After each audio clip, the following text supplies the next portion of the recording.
Boa noite, Serginho. Boa noite. Bem-vindo. Muito obrigado. Boa noite a Tudo todos. bem com você? Tá tudo bem, tudo fantástico. Graças a Deus. Muito. Então, nós vamos fazer a nossa prece, né, de abertura, para dar início, então, ao nosso estudo de hoje. Então, eu convido a todos para nos unirem em pensamento.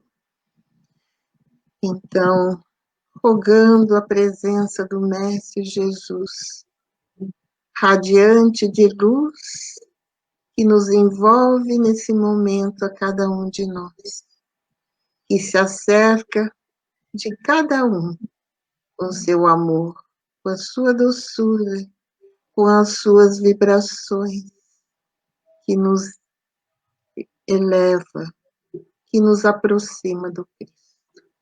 Jesus amigo, nós te agradecemos imensamente pela oportunidade de estarmos falando dos teus ensinamentos.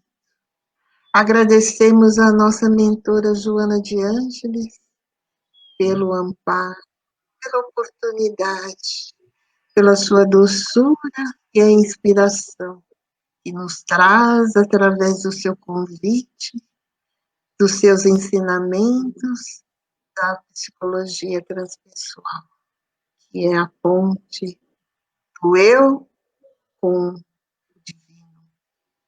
Jesus amigo, abençoe todos aqueles que nos assistem, se adentre de cada lar, para que eles possam ser envolvidos nesse teu amor que nos une nesse momento.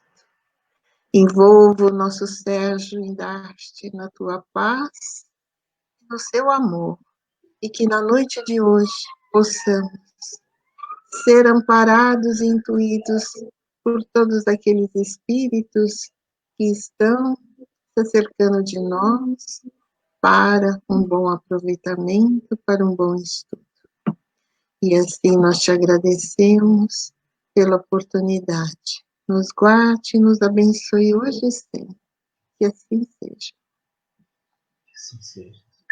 Depois dessa prece, nós nos sentimos renovados, nós nos sentimos amparados por Jesus e por Joana, para darmos continuidade na nossa, nos nossos estudos dessa noite, né? Então, a semana passada, nós vimos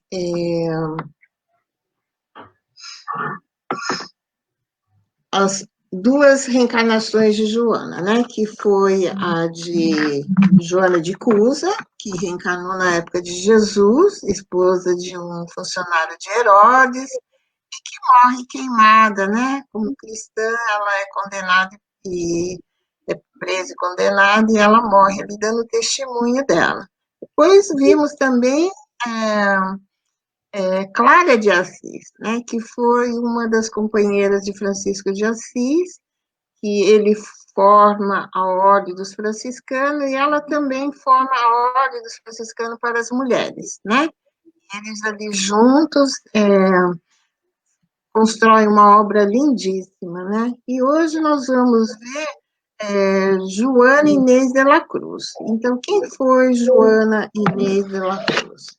Ela reencarna no século XVII no México, com uma grande inteligência, foi poetisa barroca, dramaturga, filósofa e freira.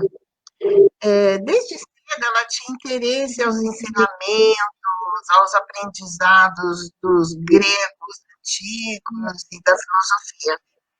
Ela aprendeu muito ouvindo em segredos as lições dos tutores da sua irmã. Ela ficava escondidinha ali ouvindo, ela queria aprender. E quando ela estava com 5 anos de idade, a irmã dela vai ser alfabetizada. Ela então fala para a professora que a mãe dela disse que era para alfabetizar ela também. E ela então passa a estudar com a irmã. Desde criança, ela aprendeu rapidamente o idioma dela, além de aprender em seguida o latim e o português, já se preparando para encarnar no Brasil, né? Ela queria ir para a universidade. Mas naquela época, apenas os homens podiam estudar nas universidades. Então, quando ela pede ao seu pai que ela quer ir para a universidade, o pai diz: só se você se vestir de homem, só os homens vão para a universidade. E ela, então, muito seriamente, pede à mãe que a vista de homem desde já então, para não perder oportunidade. A sede de saber de Joana Inês era muito grande. Com a idade de 15 anos, ela é convidada para ser dama de companhia de uma senhora da corte. E lá ela chama atenção pelo seu conhecimento, né? A ponto de um determinado momento, o vice-rei da Nova Espanha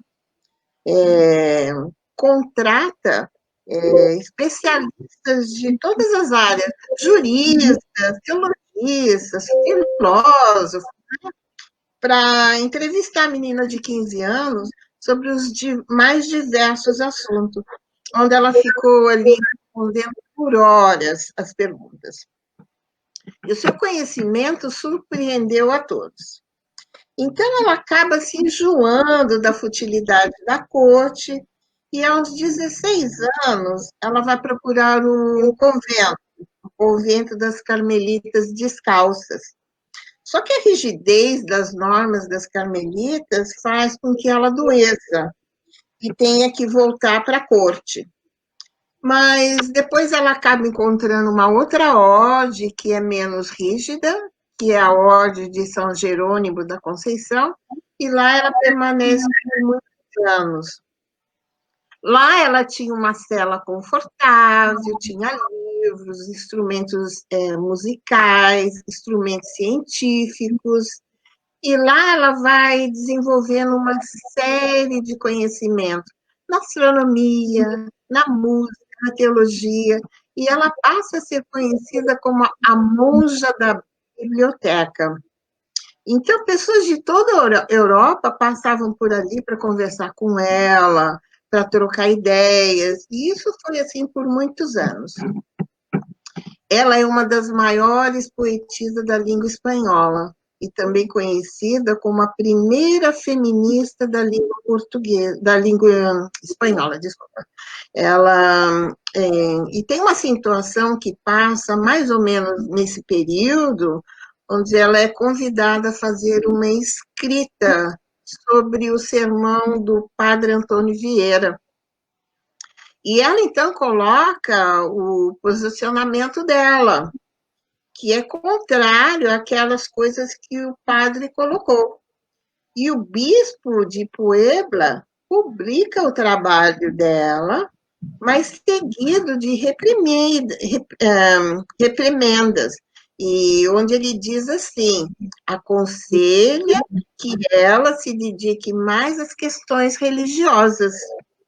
Ela, então, responde uma carta imensa para ele, onde ela defende o direito da mulher a se dedicar às atividades intelectuais, e esse material fica conhecido como a Carta Magna da Liberdade Intelectual da Mulher Americana. Então, a gente vê que Joana, desde cedo, já defendia o direito da mulher, colocando os seres em consigais, espíritos que somos reencarnados momentaneamente num e no outro corpo, masculino e feminino, né? E ela conta também que, atendendo ao pedido de uma prelada, né, de uma superiora do convento, ela tem que ficar 3 meses afastada dos estudos e dos livros. E aí ela escreve o seguinte para essa senhora: pois que poderia contar, senhora, dos segredos naturais, descobrir cozinhando, ver um ovo que se frita no azeite ou na manteiga, ao contrário, se despedaça no molho. Ver que o açúcar, para ser fluido, basta jogar a mínima parte de água em que haja estado uma fruta ácida. Se Aristóteles tivesse cozinhado muito mais, teria escrito. Achei fantástica essa fase. Então, ela conta ali que se ela não tivesse as experiências, como ela iria saber das coisas, né? Sim, exatamente. Então, depois dessa situação toda, ela vende 40 mil volumes de livros da biblioteca dela, os instrumentos musicais, instrumentos científicos, e ela fica só com alguns poucos livros de devoção. Aí ela se dedica à vida mais asceta, né? Ela foi atacada até pela sua caligrafia, que era muito bonita para ser de uma mulher, porque só homem podia ter caligrafia bonita, e foi a primeira feminista do mundo, do Novo Mundo. Ela foi uma figura tão importante nessa reencarnação que tem a efígie dela na moeda de 1.000 pesos do México. E em 1695 tem uma epidemia de peste que atinge muitas das irmãs daquele convento. Ela cuida das irmãs e acaba contraindo a peste também. E morre aos 44 anos de idade. Então, agora eu vou passar uns slides para que a gente possa apreciar um pouco das belas imagens, de como era que ela se vestia. Vamos lá.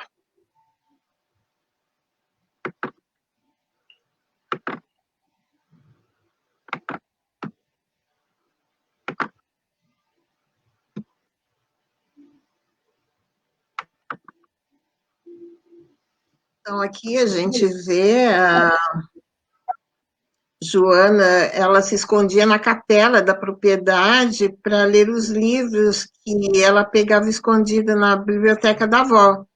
Mas a literatura era algo proibida para as meninas, né? Então ela ia, pegava escondida, porque ela foi criada junto com a avó, numa fazenda. Então, foi a última dos grandes escritores do século de ouro, é conhecida pelo apelido de Fênix da América, e também a 10ª musa. Aqui uma foto dela, à esquerda, quando ela tinha 15 anos, né? Ela muito bela, e aqui à direita, quando ela vai trabalhar na corte, né? Que ela vai, então, seu ingresso na corte, toda adereçada, vestida a caráter ali, né? Muito elegante, lindos cachos, muito linda. E aqui 3 fotos descrevendo Juana Inês de la Cruz, sempre com seus livros, e aqui à última direita nós vemos ela ali fritando os ovos, aonde na nossa leitura que ela escreve a carta para a senhora do convento, ela fala dos ovos, né? E fritado na manteiga, ele se une, e se colocado no molho, eles se desmancham. Aqui a efígie de Joana está na nota de 1.000 pesos, México. E aqui nós vemos a assinatura dela, como Juan Inês de la Cruz. E aqui abaixo, o que ela escreveu, né? Eu não aprecio tesouros ou riqueza. E, portanto, sempre me sinto mais feliz em colocar riqueza em meu entendimento do que em meu entendimento em riquezas. Aqui é uma capa do livro das suas poesias, né? Então, a gente vê que ela foi realmente a reencarnação de uma pessoa muito especial, né? E agora a gente vai ver quem foi Joana Angélica de Jesus. Então, ela vem reencarnar no Brasil em dezembro de 1761, trazendo a matriz da língua portuguesa que ela aprendera na reencarnação anterior, né? Que foi como Juana Inês de la Cruz. Então, na cidade de Salvador, na Bahia, Joana de Ângeles retorna agora como Joana Angélica, filha de uma família abastada, que recebeu uma esmerada educação. Aos 21 anos de idade, ingressa como franciscana no convento da Lapa, com o nome de Soro. Soro quer dizer irmã, freira. Soro Joana Angélica de Jesus. Então, como irmã das religiosas reformadas de Nossa Senhora da Conceição, foi irmã, escrivã, vigária, sendo que em 1815 ela se torna abadesa, né, uma superiora. No dia 20 de fevereiro de 1822, os soldados portugueses, embriagados, vão se adentrar ao convento para violentar as freiras que ali residem. Mas Joana de Angélica se coloca à porta, dizendo ao soldado: somente sobre o meu cadáver vocês entrarão aqui. E ele, de pronto, concretiza isso através de um golpe de baioneta. E quando ela morre, eles ficam chocados, assustados e fogem. Então, ela defendeu corajosamente o convento, assim como a honra das freiras que ali moravam. E foi assassinada ali mesmo na porta por soldados que lutavam contra a independência da Bahia, que foi naquele período da independência do Brasil, que estava todo esse conflito. E essa guerra da independência da Bahia durou 1 ano e meio. Então, era aquele soldado, aquelas mortes ali, né? E nesse processo aconteceu isso. Então, ela morre ali, os soldados, então, fogem, assustados, e nisso ela deu tempo para que as freiras que ali residiam de fugirem por um canal subterrâneo e que vai para um outro convento ali perto, né? Então ela protegeu essas freiras, dando a vida dela em proteção a essas irmãs. Então ela acabou se eternizando na história como uma heroína na independência da Bahia, como uma Marte, morrendo com 60 anos de idade. Então, apesar dela nessa reencarnação não ter sido lembrada no Brasil pelas questões intelectuais, como foi na reencarnação de Juana Inês de la Cruz, ela, como Joana de Ângeles, ela volta, né, nos trazendo a união de todas essas reencarnações, né? Nos mostrando realmente a grandeza desse espírito, né? Então, agora eu vou passar algumas imagens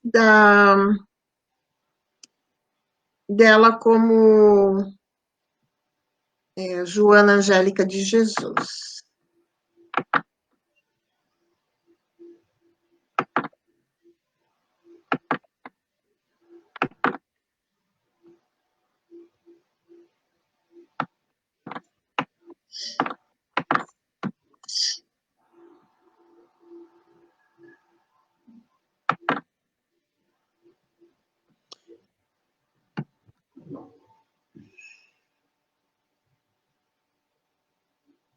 Aqui Ela nasceu durante o período colonial, morreu aos 60 anos, atingida aqui,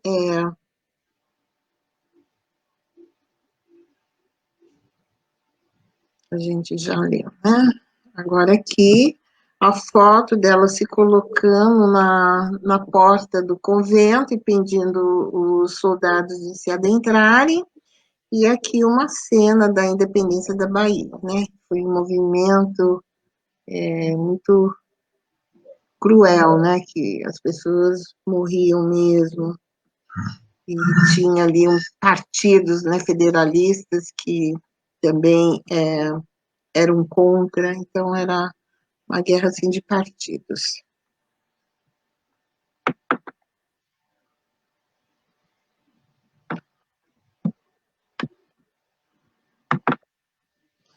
Então,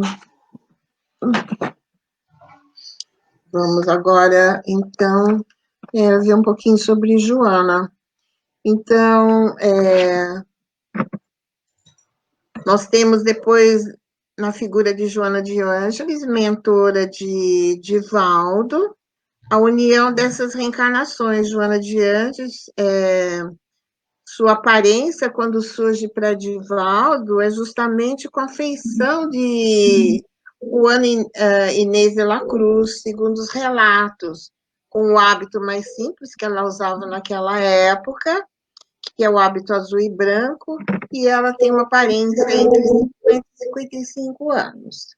Joana vem, então, trazendo inúmeros livros psicografados, acho que mais ou menos uns 70 livros, entre os mais de 200 que Divaldo já psicografou. Divaldo, então, vai receber a partir do livro Homem Integral, que ali começa uma outra fórmula de análise, que ela começa a usar cada vez mais conceitos da psicologia. E logo ela revela a ele o objetivo era fazer a ligação entre a psicologia moderna e os conceitos trazidos por Allan Kardec.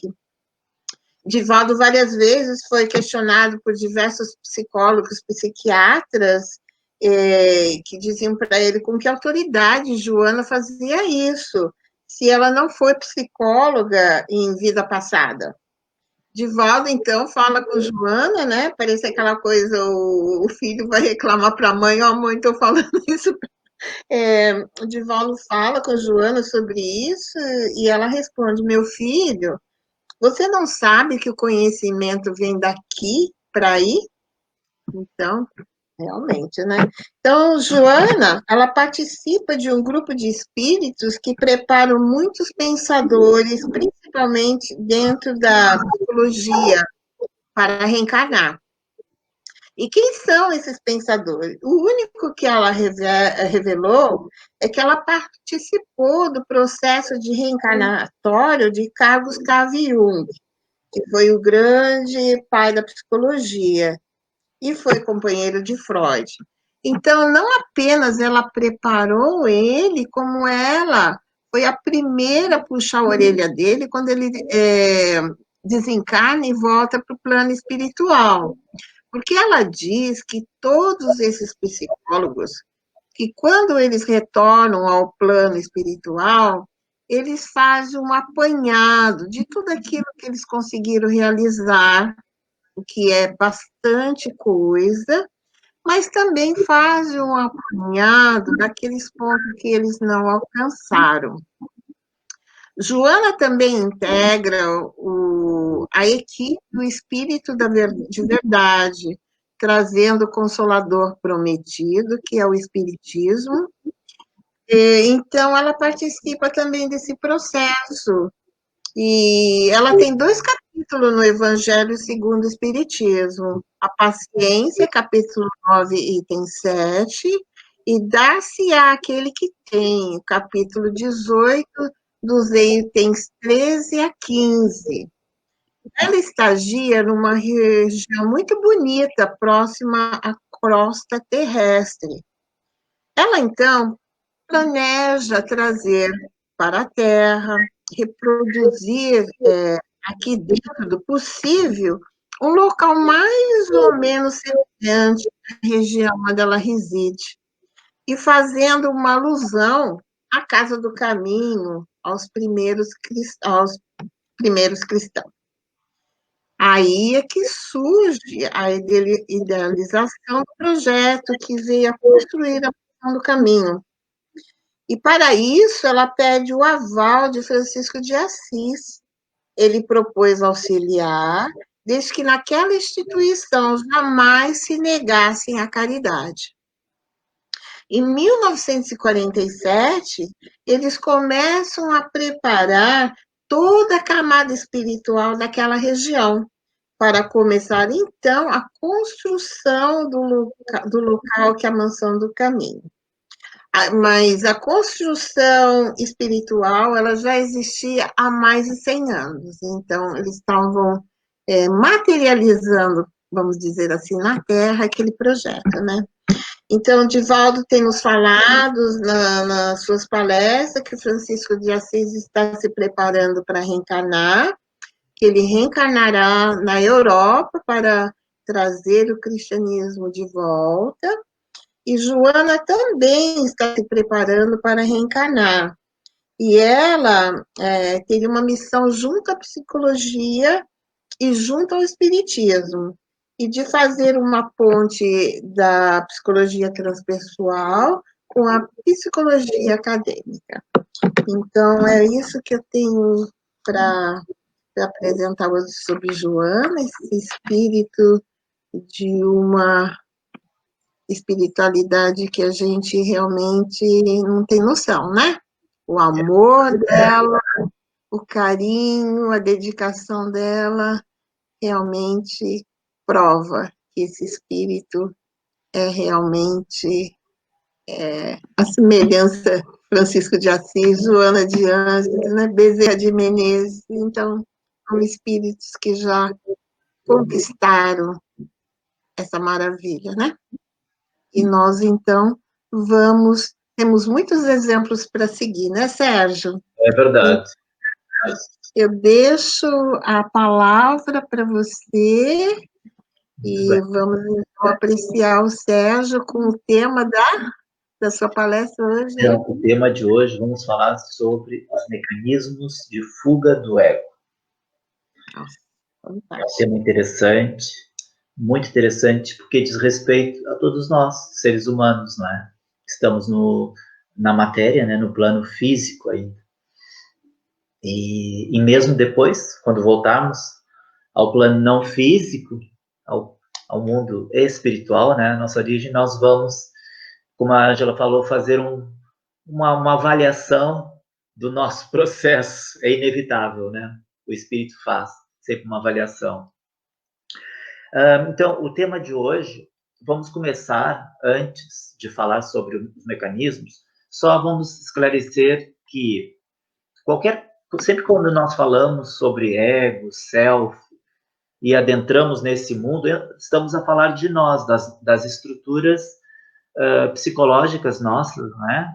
Que é a nossa formação subjetiva, não é aquilo que se vê, é aquilo que nós carregamos no decorrer de todas as reencarnações, e nesta presente encarnação é onde nós temos a oportunidade de tomar consciência, não é? De quem somos, além da aparência, não é? Daquilo que a gente vê, aquilo que não se vê.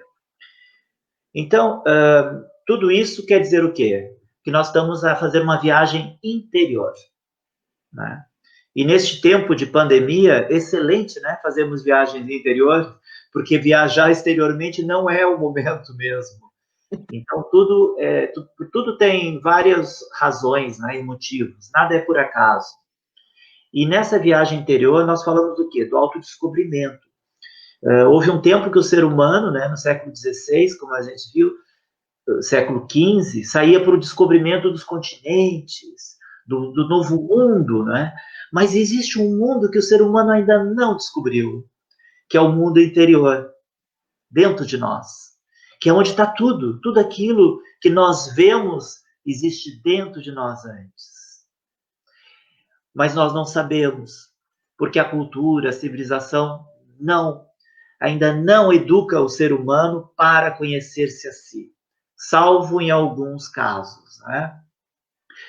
Mas então, o autoconhecimento é que eu saber quem eu sou além da forma, além da aparência. Então nós aprendemos com o Espiritismo que somos espíritos, que estamos num plano físico. Estamos, é temporário.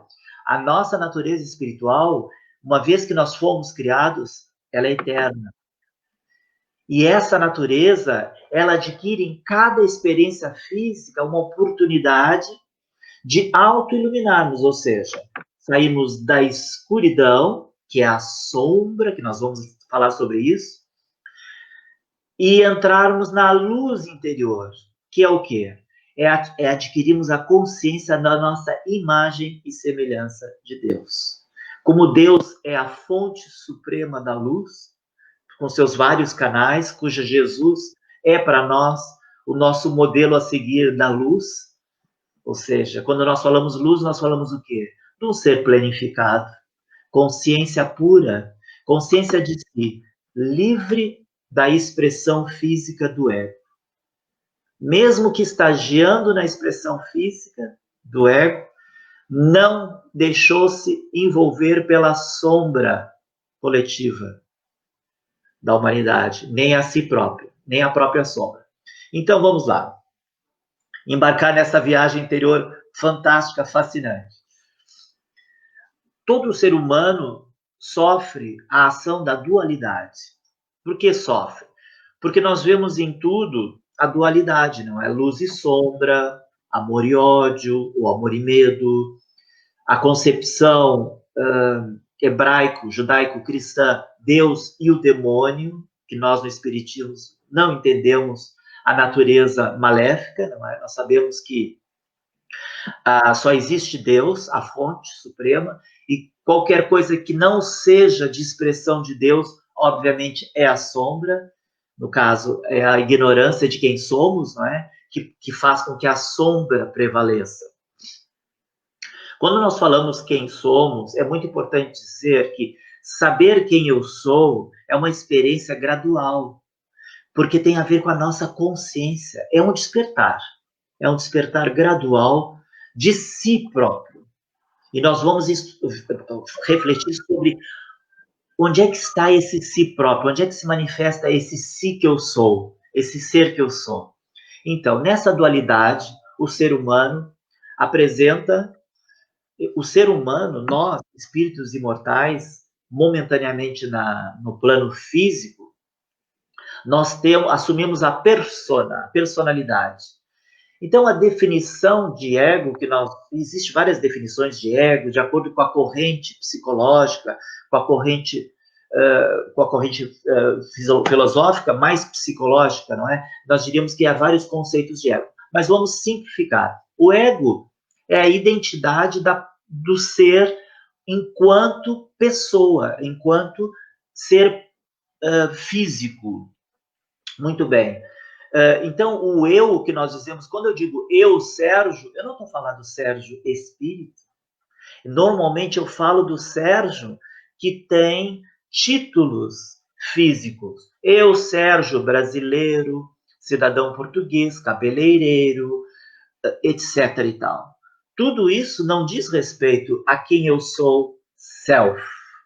Diz respeito a quem eu sou, ego.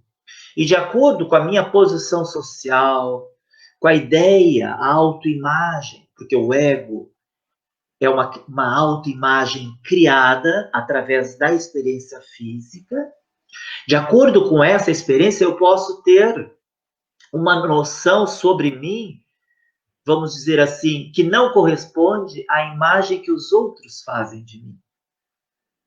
Por quê? Porque eu me percebo a mim, eu dou a mim como exemplo, eu, Sérgio, conforme aquilo que eu acredito ser. E onde é que eu colho essa informação? Nas experiências de vida, naquilo que eu nas crenças que eu tenho, através da educação, da cultura, da sociedade, daquilo que eu assimilei, do que recebi dos pais, dos professores, dos amigos. Então eu formei um conjunto de conceitos sobre mim, comportamentais, filosóficos, espirituais, culturais, que representam o meu ego. Eu não sou isso, eu estou isso. Porque eu posso mudar de crença. E eu mudei aspectos do ego. Eu posso mudar de comportamento, de religião. Eu vou mudando. A ideia é a mudança, mas a mudança consciente. E aí entra a diferença entre ego e o self. O ego, normalmente, é aspectos da nossa personalidade que fogem à conforto. O self, o que seria o self? A razão que nós estamos falando desses dois conceitos é para clarificar a diferença, porque nós vamos voltar a falar sobre ego e self.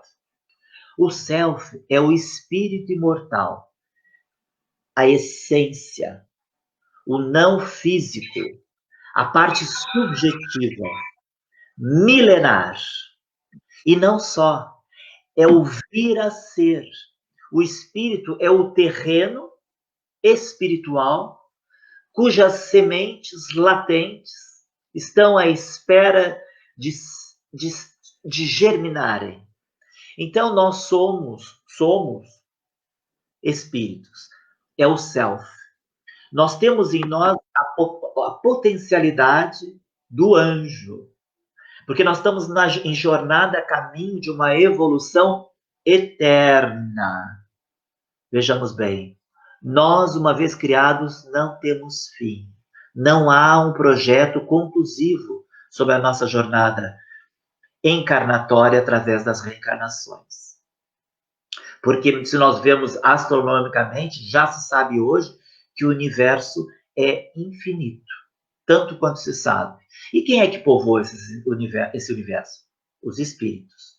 E uma vez que os espíritos são eternos, eles criam, conforme a evolução, mais universos. Cocriam, diríamos assim, com Deus, mais universos. É uma cocriação. Então, já sabemos que o self é o ser profundo. Tem muitas definições, viu, gente, sobre self. É eu superior, é o si profundo, é espírito, é individualidade. Há várias definições. Mas, para simplificar, é o espírito milenar, que está sempre em processo de descascar-se. É o efeito cebola. Não é? Através do conhecimento, da evolução do conhecimento, da razão, do intelecto e das capacidades morais, espirituais, do seu sentimento, da sofisticação do sentimento. Muito bem. Então, nós sabemos esses dois conceitos, ego e self. E Joana nos diz, no livro Ser Consciente, todo esse colóquio que nós estamos tendo é baseado no livro Ser Consciente de Joana. Poderia ter dito isso no começo, mas estou a dizer agora. É das páginas 50 a 56, no capítulo 26, que Joana trata sobre os mecanismos do ego. Então, Joana diz assim, olha que interessante. Todos nós necessitamos viajar para dentro, a fim de nos descobrirmos, desidentificando-nos com aquilo que nos oculta de nós mesmos e dos outros. Veja bem, Joana diz que nós nos ocultamos. Mas nós fazemos isso deliberadamente? Não. É por um processo inconsciente. E por isso nós estamos aqui, para adquirirmos a consciência de quem somos, do si. E é uma consciência, e dentro de nós, é uma viagem interior.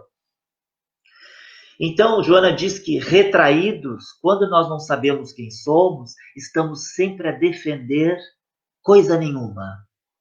Nada. É uma ilusão. Sentimos-nos atacados por ninguém, por qualquer coisa.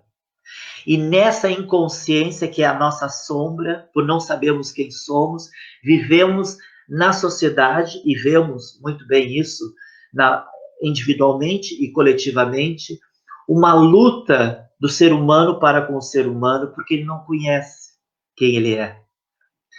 Quando nós passamos a descobrir quem somos, vamos aproximando-nos de Deus, porque Deus está dentro. E como nós não fazemos a viagem interior, não encontramos a Deus. Porque se alguém diz, Sérgio, venha por aqui, venha encontrar a Deus. Eu tenho uma maneira de encontrar a Deus. Eu posso ir, mas não é a minha forma de encontrar a Deus. Porque a forma de encontrar a Deus é dentro de si próprio.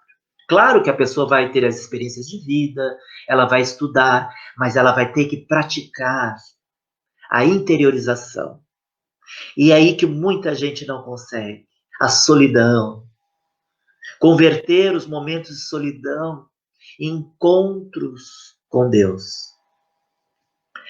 Então, Joana diz, quando a pessoa se defende através do ego, ela apoia-se sobre raciocínios equivocados, que não dizem respeito à verdade espiritual de quem ela é.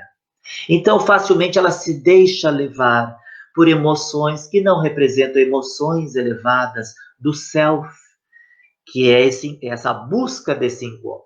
Jesus nos disse isso lindamente, quando ele disse, buscai o reino de Deus que está dentro de vós. E depois ele disse uma coisa muito interessante.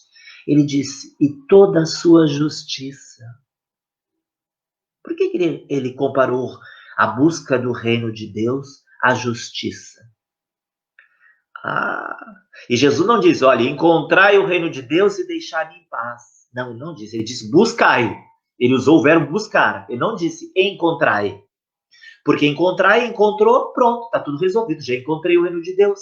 Ele sabia que a busca é eterna do reino de Deus. É busca eterna? Sim. O Espírito não tem fim na sua busca. Ele cada vez mais ele aproxima-se de Deus, cada vez mais. Para nós é difícil de entender isso, porque a gente olha, a gente ouve, lê e aprende com os espíritos superiores, diz, eles são espíritos que estão no topo. Tem muito topo para subir na escala evolutiva. Nós não conseguimos contemplar isso. Mas Jesus disse, e toda a sua justiça, porque ele sabe que a única forma de nós termos paz, porque sem justiça não há paz, no mundo não há justiça, nós sabemos, é dentro de si. Porque é dentro de si que começa a injustiça do mundo. Começa primeiro dentro de nós a injustiça, nas nossas lutas de quem é que tem razão, quem é que está certo, que nunca chegamos a lugar nenhum nessa luta. A convite de Jesus é buscar o reino de Deus dentro de si. É um convite psicológico, porque naquela época, dentro de si, justiça. E depois ele acrescenta, porque Jesus sabe muito bem que nós estamos no mundo físico, nós temos preocupações.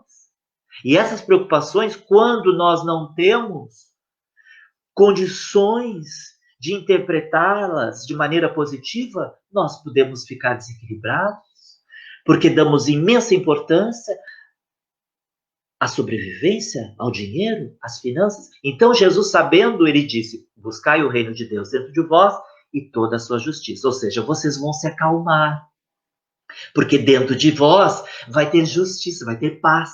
Vocês não vão exigir do outro, nem do mundo. Vocês vão encontrar dentro de vocês. E depois ele diz, como consolo a nossa pequenez. E todas as outras coisas vos serão acrescentadas. A todas as outras coisas vos serão acrescentadas. Que outras coisas? O resto, Jesus disse. Resto. Ele disse que era resto. Tudo aquilo que nós às vezes brigamos, ele chama de resto. O convite não podia ser mais psicológico. Então, Joana, como nós sabemos, não é? Que vive no plano da luz junto com Jesus, e quando todos os espíritos, ela decidiu, através do ser consciente de tantos outros livros, a fazer um ensaio psicológico sobre os mecanismos, como é que nós fugimos de nós próprios, dessa autoconhecimento. Como é que nós fugimos em termos de comportamento e de pensamento? Porque a gente sabe que todo comportamento, primeiro, ele é pensamento. Ele é um pensamento, muitas vezes ensinado, que se torna, com o tempo, uma crença. Pensamentos crônicos são crenças que adquirem adquirem comportamento, aspectos comportamental. Eu ajo conforme eu acredito que é certo. Eu ajo conforme eu acredito que é aquilo que é melhor para os meus interesses. Então, Joana diz que há 5 mecanismos de fuga do ego. O primeiro que Joana fala o primeiro mecanismo é a compensação. O que são esses mecanismos de fuga do ego? São aspectos psicológicos do nosso ego, que é essa parte nossa que nós estamos em formação. É como se, através do ego, nós estivéssemos educando-nos. Ou seja, educando-nos com o objetivo qual? Com o objetivo do autodescobrimento, de tornar-nos conscientes. Conscientes do que pensamos, conscientes do que sentimos e conscientes de como agimos. Parece muito fácil falar esse estado de consciência. Não é. É um processo. É um processo que possivelmente, conscientemente, nesta encarnação, começamos agora. Então, estamos no ABC. Estamos na maternidade, no primário, na escola primária do espírito, em termos de consciência. Então, Joana diz que a compensação é o primeiro dele. O que é a compensação? Ela dá um exemplo fascinante. Ela diz que muitos atletas que chegaram ao topo, eles antes de chegarem ao topo, antes de decidirem chegar ao topo, eles vinham de um passado de complexos, de dificuldades financeiras, de baixa autoestima, e muitos com dificuldades físicas, orgânicas. Então, para superar o problema, muitas vezes com origem em conflitos, eles decidiram ser o melhor e compensaram a falta que tinham naquilo que faziam.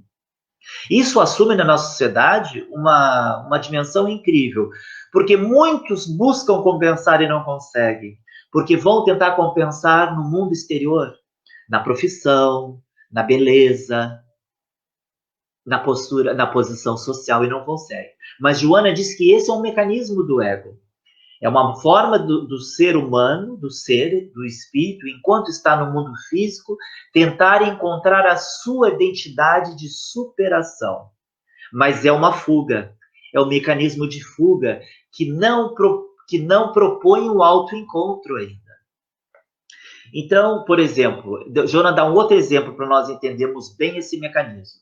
Porque, obviamente, quando nós decidimos, não é, partilhar uma exposição, a gente tem aquela ambição de se fazer compreendido, porque é muito interessante, gente, a gente poder passar uma mensagem de algo que está a começar a compreender para alguém que a gente espera que possa compreender caso já não saiba, já não tenha compreendido. Então, Joana dá um outro exemplo. Muitas vezes a atitude também de compensação é pessoas que têm excesso de pudor. Elas escondem muitas vezes impulsos opostos.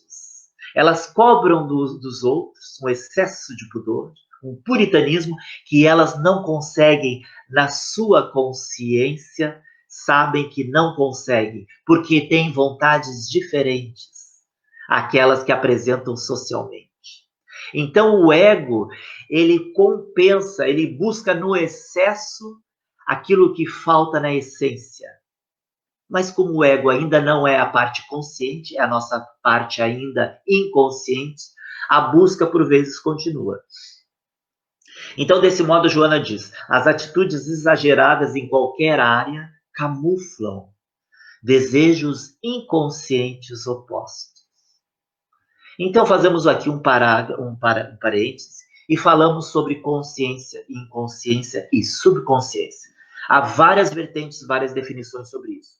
O ser consciente é o ser que eu almejo ser. Mas existe essa é uma consciência espiritual profunda, que com as reencarnações eu vou adquirindo. Eu preciso das experiências físicas, eu preciso errar, acertar, sofrer as consequências dos erros, para chegar a conclusões melhores, mais acertadas sobre o meu pensamento, o meu sentimento e o meu comportamento. Então, o tempo é o nosso terreno de ação no processo da consciência. E como Deus é amor, ele nos faculta o tempo sempre. O tempo é inesgotável. Mas convém a nós menos tempo, porque toda vez que nós agimos inconscientemente, sofremos. Sofremos. E o sofrimento, ao mesmo passo que pode provocar revolta, ele também é uma forma de nós decidirmos não sofrer. Porque cansa sofrer. Toda a gente cansa em sofrer.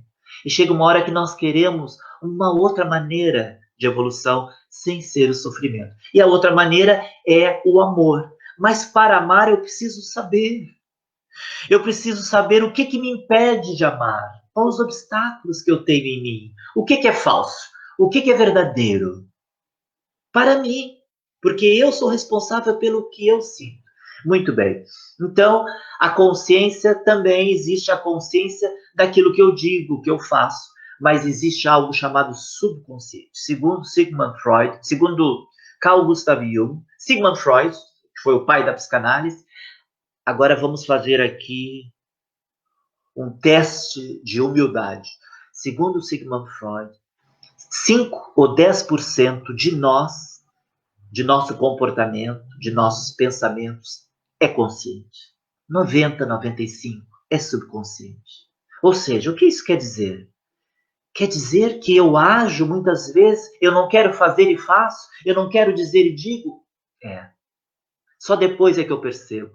Eu vou vivendo uma vida que depois eu tenho que refletir sobre ela a toda hora.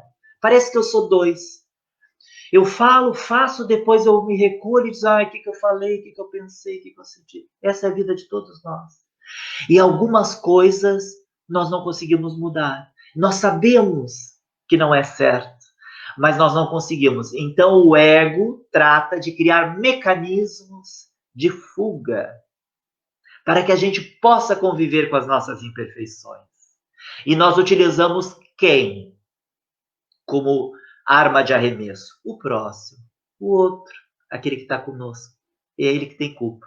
Mas o outro pode ser a sociedade, pode ser o governo, pode ser a agremiação, pode ser até meu corpo. Tem gente que culpa o corpo do que sente. Também é o outro. Então nós separamos-nos do outro. Quando Jesus disse, não, o próximo sou eu. Quando fizerdes a mim, quando fizerdes qualquer coisa ao próximo, é a mim que faz. A noção quântica de Jesus, a unidade. Não existe o outro. O outro é a integração do self. Como Jesus é um ser pleno, ele tem a plenitude do ego e do self, que é o nosso objetivo. Mas nós não devemos jamais brigar com o processo. Porque se nós brigarmos com o processo, nós vamos brigar conosco. E se nós brigarmos conosco, nós não vamos poder amar-nos, aprender a amar-nos. Porque o amor é para tudo, é para nós, é para todos. Não podemos excluir ninguém. Então, a subconsciência, esta zona ainda dos impulsos, das reações, eu não queria mais disso, não é? Mas também é os arquivos do perispírito. E mais profundamente é o inconsciente.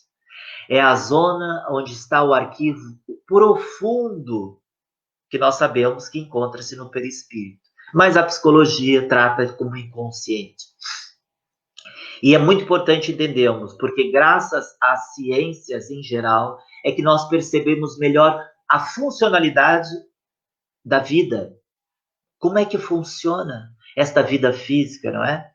Então, Joana, eu só quis esclarecer esses 3 aspectos do ser, que é o consciente, o subconsciente, inconsciente, mas claro, depois se tivermos dúvidas, fazemos outra reflexão para entrarmos em pormenores, não é? Então, o segundo mecanismo de fuga do ego é o deslocamento. Deslocamento que seria?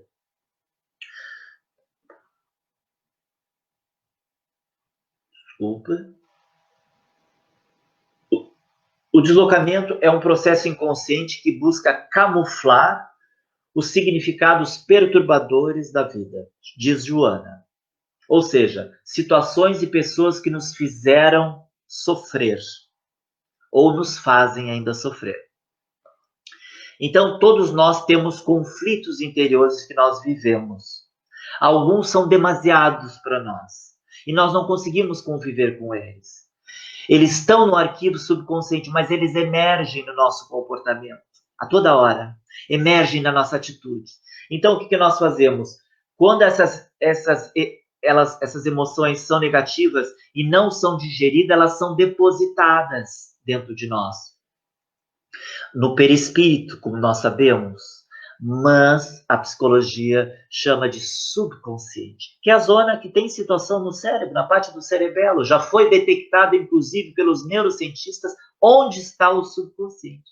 É na zona do cerebelo. É ali que estão as memórias. Então, o que acontece? Deslocamento.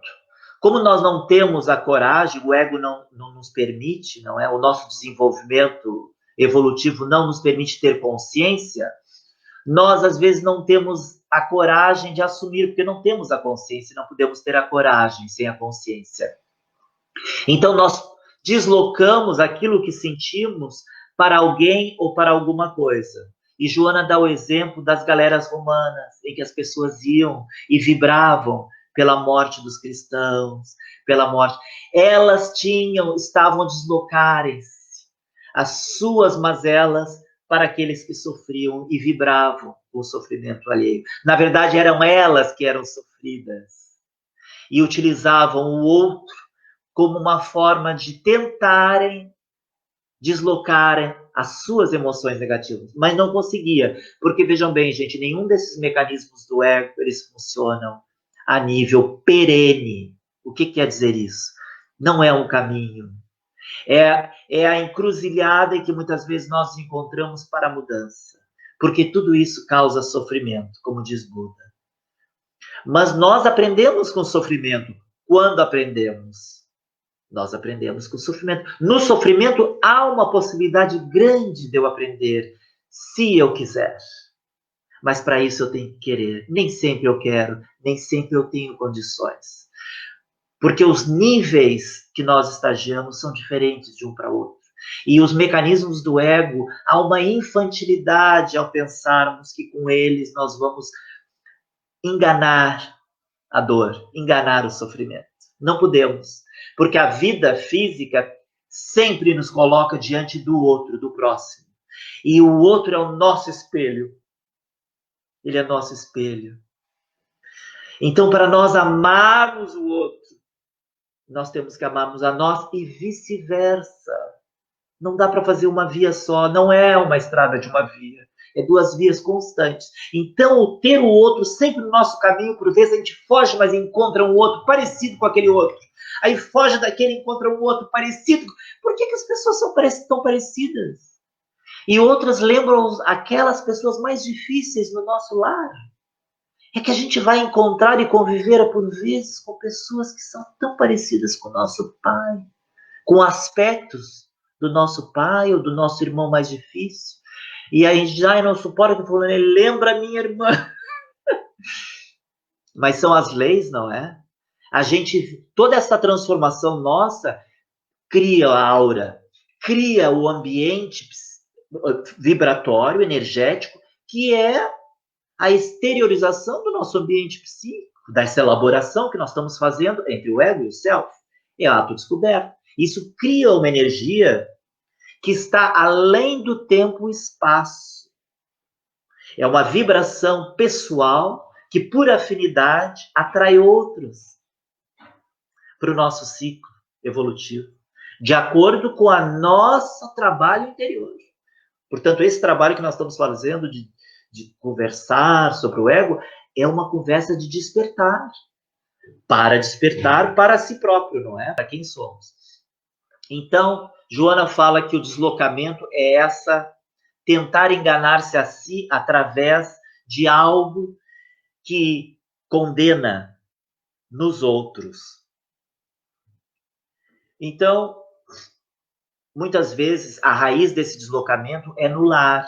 A pessoa aprendeu através dos conflitos, que ela não tem consciência. Então, ela desloca outros conflitos a outras pessoas, deslocando-se daqueles sentimentos em outrem. Então, o terceiro mecanismo do ego é a projeção. Esse é o mais fácil. Isso é PF, prato feito para nós. Feijão com arroz, para nós brasileiros é feijão com arroz. Nós fazemos a toda hora. O que Joana diz sobre a projeção? A projeção é um mecanismo inconsciente, é uma espécie de repressão. Como eu não tenho consciência dos meus defeitos, eu projeto, de alguma forma, aspectos do meu defeito no outro. Por exemplo, toda vez que a gente combate alguém veementemente, nós não fazemos isso, né? Nós não fazemos isso. Toda vez que a gente pega alguém para, como a gente dizia, a gente vai pegar alguém para Cristo, como a gente pega alguém para dissecar sobre a personalidade daquela pessoa, nós estamos a projetar aspectos inconscientes nossos. E nós fazemos isso a todo momento. Porque a busca do ego é o alívio do sofrimento, mas não consegue. Não consegue porque é um combustível, é uma sede da água do mar que o ego tem. Ele tenta o alívio, mas não consegue. Então, Joana diz que a pessoa, por exemplo, ela dá um exemplo muito básico que uma vez eu ouvi na palestra do Divaldo. Ela diz que a pessoa tropeça na rua, ela culpa a prefeitura. Imediatamente. Essa prefeitura que não arranja essas estradas é a nossa projeção. Nós não conseguimos lidar com os processos da nossa estrada evolutiva sem culpar alguém ou alguma coisa. É uma vã tentativa de alívio da nossa responsabilidade. O que é responsabilidade? Resposta. As pessoas têm o direito de nos magoar. Elas não deveriam, mas elas têm. Elas fazem isso. E nós fazemos isso, magoamos. Mas não tem o direito. Mas é fácil. Ninguém pode impedir. Mas nós só temos responsabilidades, não sobre o comportamento da pessoa, sobre a nossa resposta. Mas a nossa resposta nem sempre é boa, por isso é o nosso grau de dificuldade. Por isso é a importância de nós autoconhecermos. Porque quando a gente... Autoconhecimento é luz. Quando a gente ilumina uma área escura do nosso cérebro, da nossa mente, do nosso interior, aquela luz, ela conquista um espaço novo, que nós já não somos os mesmos de ontem. E aquele espaço gera um bem-estar que a gente não conhecia, que é o bem-estar de conviver com o despertar da consciência. Por quê? Porque o despertar da consciência é a única coisa que pode nos aliviar, porque nele está Deus. Deus está, as leis divinas estão na nossa consciência. Mas uma consciência escura, cheia de ego, é uma consciência que sofre e que não vê lei, não sente lei nenhuma. A pessoa busca as leis fora, ela briga com fora, ela briga com o mundo, ela briga com os outros, porque ela não vê justiça nem lei nenhuma. Claro, ela tem que iluminar-se a si para ver a lei. Porque nós não ouvimos com os ouvidos físicos. Nós ouvimos melhor com os ouvidos da alma. É uma audição diferente, não é a mesma audição. É uma audição que pode nos perturbar ou nos acalmar. Mas ninguém pode interferir, porque é uma audição completamente individual. A audição psíquica, a audição espiritual. É uma audição que o sofrimento trabalha no silêncio da solidão. E a pessoa, sabendo disso, ela não briga com a sua condição. Ela utiliza a condição para chegar a ela própria. Porque a nossa busca é interior. Nós estamos em busca de nós mesmos. E dentro de nós está Deus. E o caminho é longo. Mas começa aqui, agora. Então, Joana diz que a projeção é o espelho. Como nós falamos, nós estamos sempre a projetar para fora de nós. O nosso objetivo é vermos no espelho. É termos a coragem de olharmos para nós e vermos como tem um custo amarmos. Nós vamos ter que amar a sombra também. Nós não podemos excluir a nossa sombra no processo de amor. Como é que a gente pode fazer isso se a gente fala sobre trabalho mediúnico? falar para o espírito, doutrinar. E nós? Kardec disse que a pior obsessão, eu nunca me esqueço disso, foi há muitos anos, é a auto-obsessão. Porque o ser, quando ele não busca a sua realidade, ele auto-obsidia-se. Ele vive equívocos mentais, que são crenças, pensamentos, que ele atribui verdade. É o ego. E ele separa-se dos outros porque ele tem medo dele próprio. O medo dele não é dos outros nem da vida. É de encontrar a sombra. Então, a gente tem que abraçar a sombra. Sabendo que abraçando a sombra, o próximo passo é saber que através dela está a luz. Porque só existe sombra quando há um ser. A luz incidir sobre. Senão não haveria sombra. Portanto, a realidade é a luz. A sombra é o efeito. A causa é a luz. Nós estamos em busca das causas. Ninguém queria magoar. Era o mecanismo que nós tínhamos para buscar uma justiça que não era justiça. A vingança. É diferente. É uma perspectiva diferente. Com consciência nós vamos buscando. Então Jesus disse sobre o que Jesus diz há 2000 anos, há 2020 anos mais ou menos sobre a projeção. O mestre, o professor por excelência, o doutor da lei, o rabino, o judeu dos judeus. Ele diz: pois tu vês o argueiro no olho do teu irmão e não vês a trave no teu. Olha a psicologia. Ou como dizes a teu irmão, deixa-me tirar o cisco no teu olho, quando nós não conseguimos tirar no nosso. E depois ele disse, hipócritas, tratai primeiro de tirar a trave. Por que ele falou hipócritas? Porque, obviamente, Jesus falava para as autoridades eclesiásticas da época, para os doutores da lei, para aqueles que estavam ao top, são os políticos de hoje, né? Que Jesus falava equivalentemente, não é? Então ele falava para esses. Então ele chamava de hipócrita, porque ele queria despertar a sombra. Ele não tinha medo da sombra, ele era luz. Ele não tinha medo da sombra, porque ele sabia e sabe que nós apresentamos uma atitude que não diz respeito a quem nós somos. É a nossa maneira de lidarmos com o nosso medo interior, do desconhecido. O nosso medo de algo que é sombra, que é inconsciente. É o medo de nós próprios, das nossas atitudes. Então, o quarto é a introjeção. O que é introjeção? É quando a gente começa a ver tanta novela, que a gente pensa que a gente é o personagem da novela. A menina pensa que ela é Lady Gaga, o rapaz pensa que ele é o halterofilista, chama-se introjeção. Nós começamos a ver qualidades nos outros, nós queremos para nós. Então, o ego, ele produz essa coisa chamada introjeção. Eu não me sinto superior. Então, eu ensaio um aspecto na minha psicologia, na minha personalidade, e eu introjeto inconscientemente alguém que eu considero que está no topo da escala social. Introjeção. Introjetar. É incrível, não é? O que a nossa mente faz? Isso é incrível. O último, Joana diz que é o mais difícil de nós nos livrarmos. Não é impossível, nós estamos aqui para isso. Nós estamos encarnados para tomar consciência disso. Porque se nós não tomarmos a nossa guerra com o próximo, ela é sempre grande.